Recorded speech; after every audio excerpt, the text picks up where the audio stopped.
박근혜 한국 대통령이 아베 신조 일본 총리와 지난 2일 청와대에서 회담을 가졌습니다. 이로써 한국과 일본 정상의 단독 회담이 3년 만에 이뤄졌습니다. 양국은 회담에서 위안부와 조선 핵 문제에 대해 언급하긴 했지만 일각에서는 이번 회담이 내용보다는 형식에 치우쳤다는 목소리가 나오고 있습니다.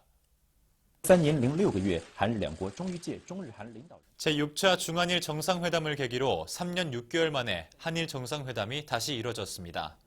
하지만 1시간 40분 동안 양국이 뜻을 같이 한 부분이 별로 없는 것으로 알려졌습니다. 위안부 문제에서 박 대통령은 위안부 피해자와 한국 국민이 받아들일 수 있는 해결 방안을 제시할 것을 일본에 요구하자 아베 총리는 위안부 문제를 조속히 해결하기 위해 협상 프로세스를 추진하겠다며 상징적으로 답변했을 뿐입니다. 또 아베 총리가 이외의 역사 문제에 대해서는 전혀 언급하지 않은 것으로 전해졌습니다.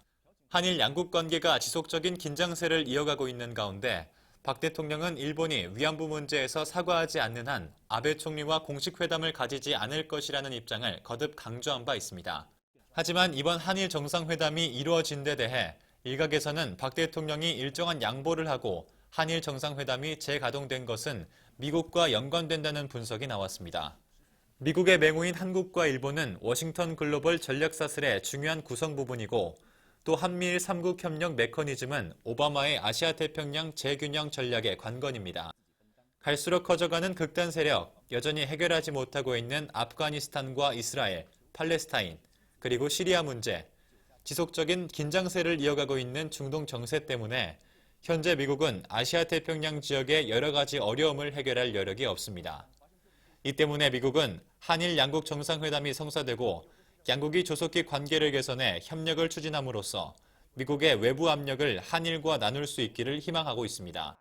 앞서 애슈턴 카터 미국 국방부 장관이 한국을 방문해 한민구 한국 국방부 장관과 제47차 한미안보회의에 참석했습니다.